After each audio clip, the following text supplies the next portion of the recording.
കഴിഞ്ഞ ദിവസം തിരുവനന്തപുരത്ത് നിന്ന് കാണാതായ കുട്ടിയെ ട്രെയിനിൽ നിന്ന് കണ്ടെത്തിയ വിശാഖപട്ടണത്തെ കേരള കലാസമിതി പ്രവർത്തകർ ജനം ടിവിക്കൊപ്പം ചേരുകയാണ്. വിശാഖപട്ടണത്ത് നിന്ന് പ്രജിത്ത് കൂടി ചേരുന്നുണ്ട്. പ്രജിത്ത്, ഒരുപക്ഷെ മലയാളികളുടെയൊക്കെ നന്ദിയും ആശംസകളും പ്രശംസയുമാണ് അവർക്ക് അറിയിക്കുന്നത്. അത്തരത്തിൽ നോക്കുകയാണെങ്കിൽ എങ്ങനെയാണ് അവരുടെ പ്രതികരണങ്ങൾ?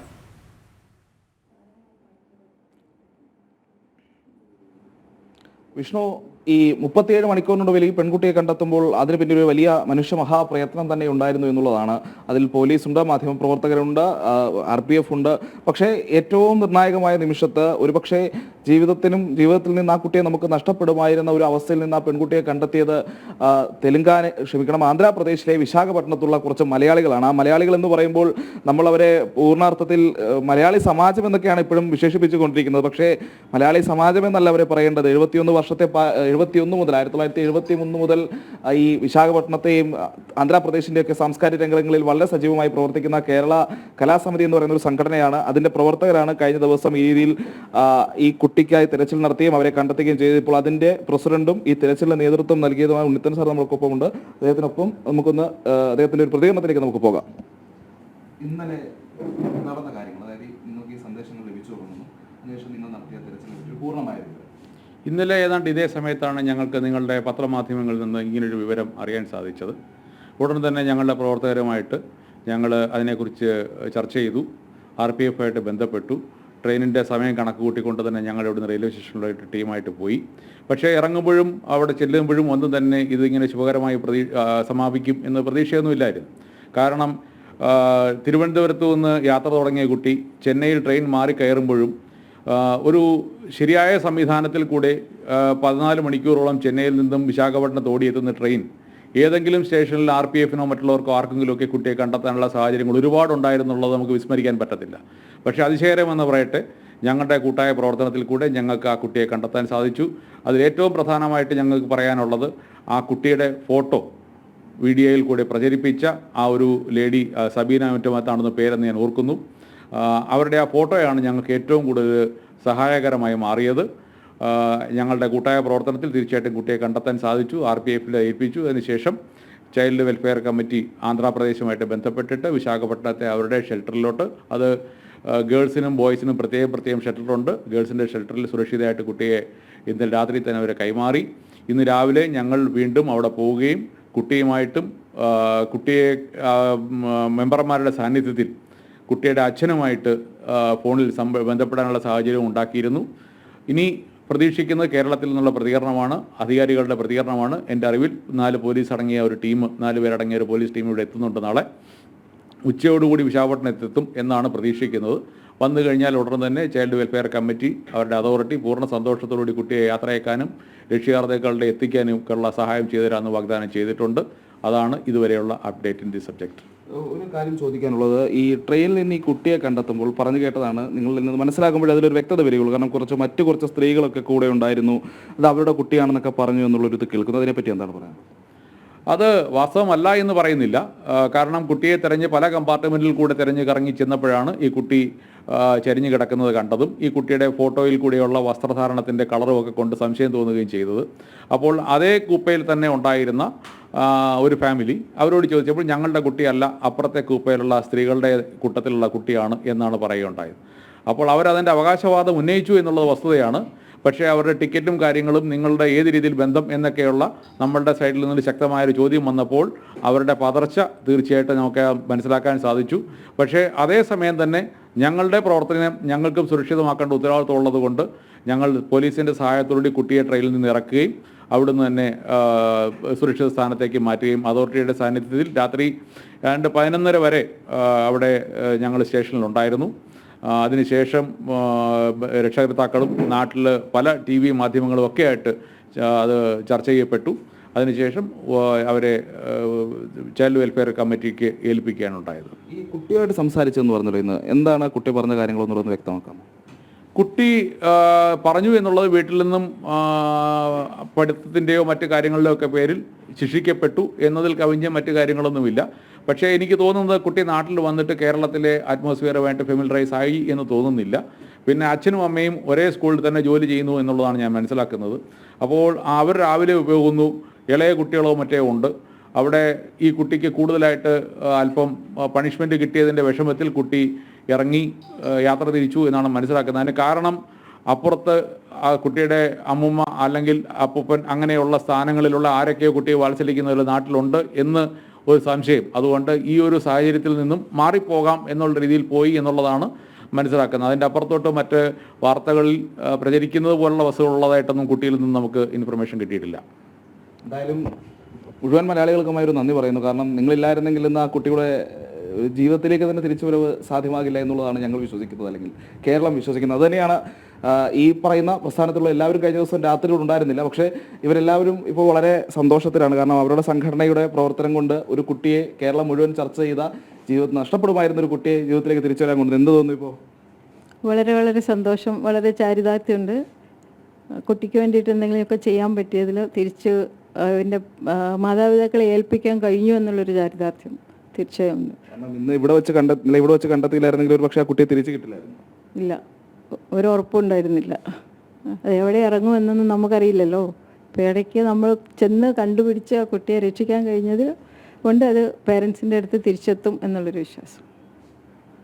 വിഷ്ണു, സാമൂഹികമായ ഒരു ഉത്തരവാദിത്വം നിറവേറ്റുക എന്നുള്ള ആ ഒരു ത്വര കൊണ്ട് മാത്രം മലയാളികളാണ് ആ ഒരു ഉദ്ദേശശുദ്ധിയോടുകൂടി നടത്തിയ പ്രവർത്തനത്തിലൂടെയാണ് ഈ കുട്ടിയെ അവർക്ക് കണ്ടെത്താനായത്, ഈ കുട്ടിയെ ജീവിതത്തിലേക്ക് തിരിച്ചു കൊണ്ടുവരാനായത്. കുടുംബമായിട്ടുള്ള പ്രശ്നങ്ങളും കാര്യങ്ങളും എല്ലാം ഉണ്ട്. പക്ഷേ ആ കുട്ടിയെ പറഞ്ഞ കാര്യങ്ങൾ മനസ്സിലാക്കി ഒരു സ്ഥലത്തേക്ക് ആ കുട്ടിയുടെ ജീവിതത്തിലേക്ക് തിരിച്ചു കൊണ്ടുവരാനുള്ള എല്ലാ നടപടികളുമായി മുന്നോട്ട് പോകും എന്നുള്ളത് തന്നെയാണ്. എന്തായാലും കഴിഞ്ഞ ദിവസം കുട്ടിയെ കണ്ടെത്തി പോലീസിന് കൈമാറുന്നു, അല്ലെങ്കിൽ RPF കൈമാറുന്നതിന് അപ്പുറത്തേക്ക് കുട്ടിയെ ചൈൽഡ് വെൽഫെയർ കമ്മിറ്റിയിലേക്ക് എത്തിക്കാനും ആ ചൈൽഡ് വെൽഫെയർ കമ്മിറ്റിയുമായി ബന്ധപ്പെട്ട് കാര്യങ്ങൾ ഒരു സജീവമായി നിലനിർത്താനും കേരളത്തിൽ നിന്ന് വരുന്ന ടീമുമായിട്ടുമൊക്കെ ആശയവിനിമയത്തിനുമൊക്കെ ഈ സംഘടന ശ്രമിക്കുന്നുണ്ട്. അപ്പോൾ കേരളം വിട്ടാലും കേരളത്തിന് പുറത്തുമുള്ള ഇത്തരം സംഘടനകളും മലയാളികളും ഒക്കെ നമ്മളെ വീണ്ടും വീണ്ടും ഇങ്ങനെ അതിശയപ്പെടുത്തിക്കൊണ്ടിരിക്കുകയാണ്. അവരുടെ പ്രവർത്തനങ്ങൾ കൊണ്ട് ഇത്തരത്തിലുള്ള ഒരുപാട് പേരുടെ ജീവിതങ്ങൾ പുറത്ത് രക്ഷപ്പെടുന്നുണ്ട്, അല്ലെങ്കിൽ നന്നായി വരുന്നുണ്ട്. പക്ഷെ അതിനൊന്നും കഥകളുണ്ടായില്ല. എല്ലാവരും മൊത്തത്തിൽ നമ്മൾ മലയാളി സമാജം എന്ന് പറയുന്നത്, എന്തായാലും അവരുടെ പേരൊന്നും കൂടി പറയേണ്ടതുണ്ട്.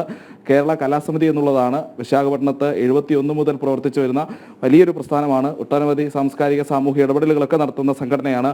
ആ സംഘടന തന്നെയാണ് ഇപ്പോൾ ഈ അസംകാരി പെൺകുട്ടിയെയും ജീവിതത്തിലേക്ക് തിരിച്ചു കൊണ്ടുവരാനുള്ള അതിനിർണായകമായ സമയത്ത് ആ ഇടപെടൽ നടത്തിയത്, ആ പ്രവർത്തനം നടത്തിയതോടുകൂടി അവളെ തിരിച്ച് എത്തിച്ചത്. വിഷ്ണു, പ്രജിത്ത് സൂചിപ്പിച്ചതുപോലെ തന്നെ കേരളത്തിന് പുറത്തുള്ള മലയാളികൾ അല്ലെങ്കിൽ മലയാളി കൂട്ടായ്മകൾ ഇത്തരത്തിലുള്ളതാണ് ഒരു ആശ്വാസം എന്ന് പറയുന്നത്. കഴിഞ്ഞ ദിവസവും അത്തരത്തിലുള്ള പ്രതികരണങ്ങൾ പ്രേക്ഷകരും പങ്കുവച്ചിരുന്നു. കേരളത്തിന് പുറത്തും ഇത്തരത്തിലുള്ള മലയാളി കൂട്ടായ്മകൾ, സമാജങ്ങൾ ഉള്ളത് ഒരു ആശ്വാസമായി. അടിയന്തര സാഹചര്യങ്ങളിലുള്ള ഈ ഒരു ഇടപെടലുകൾ അത് വളരെയധികം പ്രശംസനീയമാണ്. ഒരുപക്ഷെ എടുത്തു പറയേണ്ടത് ഇത്തരത്തിലുള്ള മലയാളി സമാജങ്ങളെ കൂടുതൽ പരിപോഷിപ്പിക്കുന്നതിന് സർക്കാർ തലത്തിൽ കൂടുതൽ സൗകര്യങ്ങൾ വേണ്ടി വരുന്ന ഒരു പ്രാധാന്യം കൂടിയല്ലേ ഈ ഒരു വിഷയം വിരൽ ചൂണ്ടുന്നത്. ഇനിയും ഇത്തരത്തിലുള്ള കൂട്ടായ്മകളും സമാജങ്ങളും ഒക്കെയും കൂടുതലായി പരിപോഷിക്കപ്പെടേണ്ടതുണ്ട്. വിവിധ ഇടങ്ങളിൽ ഇത്തരത്തിലുള്ള കൂട്ടായ്മകളെ പ്രോത്സാഹിപ്പിക്കേണ്ടതാണ്. സർക്കാർ തലത്തിലും കൃത്യമായ നടപടികൾ ഇത് സംബന്ധിച്ച് ഉണ്ടാവേണ്ടതല്ലേ. അത്തരം കാര്യങ്ങൾ കൂടിയല്ലേ ഈ ഒരു വിഷയം സൂചിപ്പിക്കുന്നത്.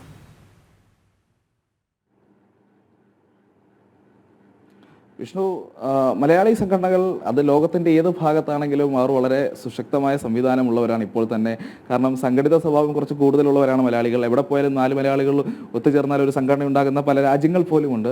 അപ്പോൾ തെലങ്കാന പോലെ, ആന്ധ്ര പോലെ, വിശാഖപട്ടണം പോലെയുള്ള മേഖലകളിൽ, ഇത്രയധികം മലയാളി സാന്നിധ്യമുള്ള മേഖലകളിൽ 71 മുതൽ പ്രവർത്തിക്കുന്ന പ്രസ്ഥാനങ്ങൾ എന്ന് പറയുമ്പോൾ 71 പ്രവർത്തനം ആരംഭിച്ച് 74 രജിസ്ട്രേഷനൊക്കെ പൂർത്തിയാക്കി ഇത്രയും വർഷം സജീവമായി പ്രവർത്തിച്ചു വരുന്ന സംഘടനകൾ, സമാനമായ രീതിയിൽ പ്രവർത്തിക്കുന്ന നിരവധി പ്രസ്ഥാനങ്ങളുണ്ട്. മലയാളികളുടെ ഒരു കൂട്ടായ്മയും ഒത്തൊരുമയൊക്കെ തന്നെയാണ് സൂചിപ്പിക്കുന്നത്. അതിന് കൂടുതൽ സർക്കാർ സംവിധാനങ്ങളും സഹായങ്ങളും ഒക്കെ എന്തായാലും ലഭിക്കേണ്ടതുണ്ട്. കാരണം അത് ഇപ്പോൾ നമ്മുടെ സംസ്ഥാനത്ത് നിന്നാണെങ്കിലും പുറത്തു നിന്നാണെങ്കിലും ശരി, അപ്പോൾ നിങ്ങൾക്ക് ഇത്തരം സഹായങ്ങളൊക്കെ ഏതെങ്കിലും തരത്തിൽ ലഭിക്കുന്നുണ്ട് ഈ മലയാളി സംഘടനാ പ്രവർത്തനങ്ങളൊക്കെ? ഞങ്ങൾക്ക് പ്രത്യേകിച്ചൊന്നും ഇതുവരെ ലഭിച്ചിട്ടില്ല. പക്ഷേ ഞങ്ങൾ ആന്ധ്രാപ്രദേശിൽ സാമൂഹ്യ പ്രവർത്തനങ്ങളിൽ മുൻപന്തിയിൽ നിൽക്കുന്ന ഒരു സംഘടനയാണ്. അതിപ്പോഴല്ല, പണ്ട് തൊട്ടേ. അതിപ്പോഴും തുടർന്നുകൊണ്ടേയിരിക്കുന്നു. ഞങ്ങൾ അറിഞ്ഞു കഴിഞ്ഞാൽ ഞങ്ങളെ കഴിയുന്ന എല്ലാ കാര്യങ്ങളും ഞങ്ങൾ എല്ലാവർക്കും ചെയ്തു കൊടുക്കും. ഇതൊരു ചെറിയ കാര്യമല്ല, ഒരു പെൺകുട്ടിയെ ജീവിതത്തിലേക്ക് ദൈവം അതിനൊന്ന് ഒരു നിയോഗം ഉണ്ടാക്കി നമുക്ക് മറ്റു പല കാര്യങ്ങളും നമ്മൾ ചെയ്യുന്നുണ്ട്. ഇപ്പോൾ സ്പോർട്സിൻ്റെ ആൾക്കാരിവിടെ വരും, കായികമായ ഇതിനൊക്കെയുള്ള ആൾക്കാർ വരും. അവർക്ക് കിട്ടുന്ന അക്കോമഡേഷന്, മറ്റുള്ള സൗകര്യങ്ങൾ, ഇതെല്ലാം ഞങ്ങളിവിടെ ഒരുക്കുന്നുണ്ട്. അതൊന്നും നാട്ടിലെ ആളുകളോടൊന്നും പറയാറില്ല എന്നുള്ളതേ ഉള്ളൂ. അങ്ങനെ ഒരു കേരള സർക്കാരിൻ്റേതായിട്ടുള്ള നമുക്കൊരു സഹായങ്ങളോ മറ്റുള്ള കാര്യങ്ങളോ ഒന്നും നമുക്ക് ഉണ്ടായിട്ടില്ല. പക്ഷേ ആന്ധ്ര സർക്കാരിൻ്റെ ഇത് നമുക്ക് പണ്ട് കിട്ടിയിട്ടുണ്ട് ഇതുപോലുള്ള സാമൂഹ്യ പ്രവർത്തനങ്ങളിൽ. ഈ കുട്ടിക്ക് എന്തെങ്കിലും തരത്തിലുള്ള കാര്യങ്ങൾ, പഠന സഹായമോ അല്ലെങ്കിൽ ആ രീതിയിലുള്ള പ്രവർത്തനങ്ങളോ എന്തെങ്കിലും നിങ്ങൾ ചെയ്യാനായിട്ട് ഉദ്ദേശിക്കുന്നുണ്ടോ? അങ്ങനെ എന്തെങ്കിലും ഇതുവരെ അതിനെക്കുറിച്ച് ഞങ്ങൾക്ക് ചിന്തിക്കേണ്ട സാഹചര്യം വന്നിട്ടില്ല. തീർച്ചയായിട്ടും അങ്ങനെ ഒരു സാഹചര്യം വന്നു കഴിഞ്ഞാൽ അത് ഏറ്റെടുക്കാൻ ഞങ്ങളുടെ ഭരണസമിതി കൂടി ആലോചിച്ച് തീരുമാനം ഉചിതമായി എടുക്കും എന്നുള്ളത് തന്നെയാണ് ഞങ്ങളുടെ പ്രവർത്തന പാരമ്പര്യത്തിൽ നിന്നും എനിക്ക് പറയാനുള്ളത്. എന്തായാലും അങ്ങനെ ഒരു സാഹചര്യം വന്നാൽ ആ കുട്ടിയുടെ പഠന ചെലവ് വരെ ഏറ്റെടുക്കാൻ അവർ തയ്യാറാണെന്ന് പറയുന്നു. വീണ്ടും വീണ്ടും വിഷ്ണു, നന്ദി പറഞ്ഞാൽ തീരില്ല, പക്ഷേ അവർ വീണ്ടും വീണ്ടും ആ കുട്ടിയെ സ്നേഹത്തോടെ പുതിയുകയാണ് എന്നുള്ളതാണ്. കാരണം എന്താണ് വീട്ടിൽ സംഭവിച്ചതെന്നുള്ള കാര്യത്തിൽ പൂർണ്ണർത്ഥത്തിൽ ആർക്കും വ്യക്തതയില്ല. കാരണം ഭാഷാ പ്രശ്നങ്ങളൊക്കെ ഉള്ളതുകൊണ്ട് മാതാപിതാക്കൾ പറയുന്നത് അധികം ശകാരിച്ചിട്ടില്ല, അധികം മർദ്ദിച്ചിട്ടില്ല, ശകാരിക്കുക മാത്രമാണ് ചെയ്തത്, അവൾ പോകേണ്ട കാര്യമുണ്ടായിരുന്നില്ല എന്നുള്ളതൊക്കെയാണ്. പക്ഷേ കുട്ടിയുടെ ഭാഗത്തു നിന്നുള്ള കുട്ടിക്ക് വളരെയധികം സങ്കടമുണ്ട്. വീട്ടിലേക്ക് അമ്മൂമ്മ അടുത്തേക്ക് പോകണം, ഇവിടെ നിൽക്കണ്ട എന്ന് തുടങ്ങിയിട്ടുള്ള ഒട്ടനവധി ആവശ്യങ്ങൾ കുട്ടി മുന്നോട്ട് വയ്ക്കുന്നുണ്ട്. എന്തായാലും നമുക്ക് അവസാനമായി ലഭിക്കുന്ന വിവരങ്ങളൊക്കെ അനുസരിച്ച് കുട്ടി അവശയാണ്. കാരണം ഇത്രയധികം ഭക്ഷണമൊന്നും അധികം കഴിക്കാതെയൊക്കെയുള്ള യാത്രയായിരുന്നു. ഇപ്പോൾ അവൾ സുരക്ഷിതയായി ചൈൽഡ് വെൽഫെയർ സമിതിയുടെ സംരക്ഷണ കേന്ദ്രത്തിൽ സുരക്ഷിതയായി നിൽക്കുന്നു. നാളെ കേരളത്തിൽ നിന്നുള്ള പോലീസ് സംഘം, 4 അംഗ പോലീസ് സംഘം എത്തുന്നു, 2 വനിതാ പോലീസുകാരടക്കമുണ്ട്. അപ്പോൾ അവരെത്തുന്നതനുസരിച്ച് ചൈൽഡ് വെൽഫെയർ സമിതിയിൽ നിന്ന് കുട്ടിയെ കൈമാറും.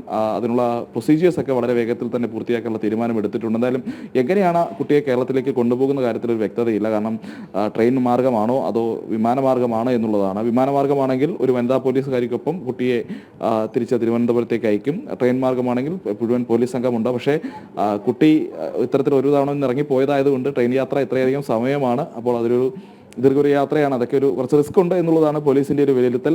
കൂടുതൽ പെട്ടെന്ന് കുട്ടിയെ തിരുവനന്തപുരത്തേക്ക് അല്ലെങ്കിൽ തലസ്ഥാനത്തേക്ക് എത്തിക്കാൻ കഴിയുമെങ്കിൽ അതിനുള്ള വഴി നോക്കും. പക്ഷേ അതെല്ലാം കുട്ടിയുടെ ആരോഗ്യം, ശാരീരികാവസ്ഥ, മറ്റ് പരിശോധനകൾ എന്നിവയെല്ലാം പൂർത്തീകരിച്ച ശേഷമായിരിക്കും. നാളെ പോലീസ് എത്തിയതിനു ശേഷം ഒരു മെഡിക്കൽ പരിശോധന ശിശുക്ഷേമ സമിതിയുടെ അവിടുത്തെ ചൈൽഡ് വെൽഫെയർ സമിതിയുടെ സംവിധാനത്തിൽ ഒരുക്കുന്നുണ്ടായിരിക്കും. അതിന് ഡോക്ടറെയൊക്കെ എത്തിച്ചിട്ടുള്ള അവിടെ തന്നെ പരിശോധന നടത്താനുള്ള സൗകര്യം അവിടെ ഉണ്ട് എന്നുള്ളതാണ് നമ്മൾ അറിയുന്നത്. അങ്ങനെയെങ്കിൽ ആ പരിശോധനകളൊക്കെ പൂർത്തിയാക്കി നാളെ തന്നെ കുട്ടിയെ വിമാനമാർഗം കൊണ്ടുപോവുകയാണെങ്കിൽ നാളെ തന്നെ കുട്ടി തിരുവനന്തപുരത്തേക്കും അതിനുശേഷം രക്ഷകർത്താക്കളുമായിട്ട് കുട്ടിയെ കാണിക്കും. തുടർന്ന് കുട്ടിക്ക് കൗൺസിലിങ്ങിനൊക്കെ വിധേയമാക്കിയിട്ടായിരിക്കും തുടർ നടപടികളിലേക്ക് പോലീസ് പോകുക. എന്തു തന്നെയായാലും 13 വയസ്സുകാരിയെ കണ്ടെത്താൻ സാധിച്ച വിശാഖപട്ടണത്തെ കേരള കലാസമിതി പ്രവർത്തകർക്ക് ഒരിക്കൽ കൂടി നന്ദി പറയുകയാണ്. വിശാഖപട്ടണത്ത് നിന്ന് പ്രജിത്താണ് വിശദാംശങ്ങൾ നൽകിയത്.